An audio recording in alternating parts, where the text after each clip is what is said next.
દરેક એનઆરઆઈ ગુજરાતીનું કાળજું ચીરી નાખનારા અને આંખોમાંથી લોહીના આંસુ વહાવી દે તેવા અત્યંત દુઃખદ અને હૃદયદ્રાવક સમાચાર સામે આવ્યા છે, જેણે વિદેશમાં ભણતા હજારો ભારતીય વિદ્યાર્થીઓના પરિવારોમાં ભયાનક ફફડાટ અને ટ્રમ્પ સરકાર સહિત આંતરરાષ્ટ્રીય સુરક્ષા એજન્સીઓ સામે મોટો આક્રોશ જગાડ્યો છે.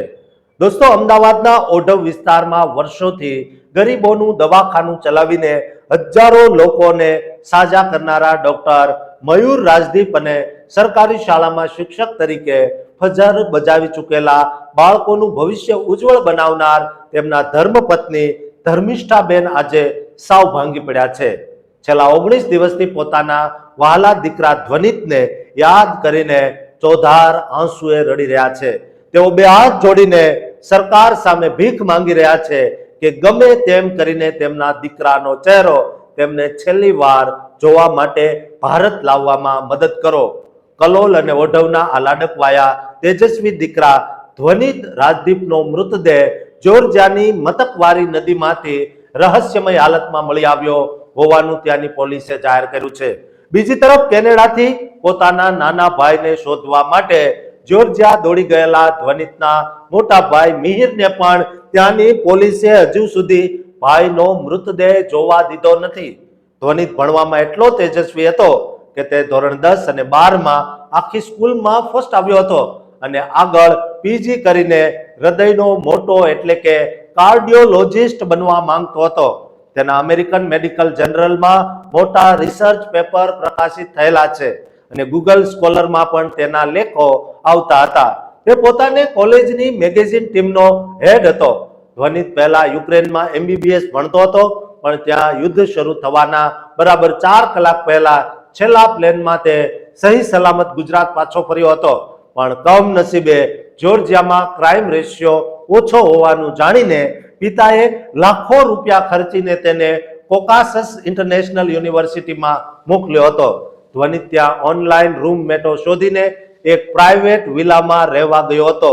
જે વિલાનો માલિક જોર્જિયન હતો, પણ તેને લીઝ પર રાખનાર અનિલ બાબુ પથિયન હતો. તે ઘરમાં ધ્વનિતની સાથે અનિલ, તેની ગર્લફ્રેન્ડ માન્યા, જાકી સહિત કુલ 5 લોકો રહેતા હતા.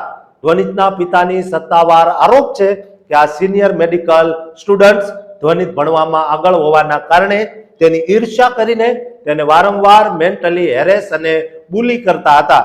તે જ્યારે વાંચવા બેસે ત્યારે તેને હેરાન કરતા, સાફ સફાઈ બાબતે ઝઘડા કરતા, વારે ઘડીએ પૈસાની ઉઘરાણી કરીને છેલ્લે માર ધાડ પર ઉતરી આવ્યા હતા. જ્યારે પિતાએ ફોન પર સમજાવવાનો પ્રયત્ન કર્યો ત્યારે તે પાપીઓએ પિતાને પણ બહુ જ ગંદી ગાળો ભાંડીને ધ્વનિતને જાનથી મારી નાખવાની ધમકીઓ આપી હતી. આ નરક જેવા ત્રાસથી કંટાળીને ધ્વનિતે 12મી મેએ બીજું ઘર રાખ્યું અને અડધો સામાન ત્યાં શિફ્ટ કર્યો. પણ 14મી મેએ જ્યારે તે પોતાનો બાકીનો સામાન લેવા જૂના ઘરે ગયો ત્યારે અનિલ અને તેના સાથીઓએ ધ્વનિતને રૂમની અંદર પૂરીને બહારથી લોક કરી દીધું હતું અને પિતાને ફોન કરીને બાથરૂમનો દરવાજો તૂટ્યાના નામે ખોટા પૈસા પડાવ્યા હતા. ધ્વનિતે તે જ સમયે પિતાને કહ્યું હતું કે આ નરાધમોએ અગાઉ એક ગુજરાતી છોકરીના પણ બધા રૂપિયા લૂંટી લીધા હતા, જેના કારણે તે ડરીને ગુજરાત ભાગી ગઈ છે. પિતાએ ધ્વનિતને બચાવવા માટે અમદાવાદની ફ્લાઇટની એર ટિકિટ મોકલી આપી હતી અને 14 તારીખે બપોરે 12 વાગે ધ્વનિતે ફોન પર કહ્યું હતું, મમ્મી પપ્પા, હું 1 કલાકમાં એરપોર્ટ પહોંચીને અમદાવાદ આવું છું, તમે ચિંતા ન કરતા. પણ 1:30 વાગે તેનો ફોન સ્વિચ ઓફ થઈ ગયો અને પાછળથી હત્યારા અનિલનો પિતા પર ફોન આવ્યો, અમે તારા દીકરાને જાનથી મારવા જઈ રહ્યા છીએ.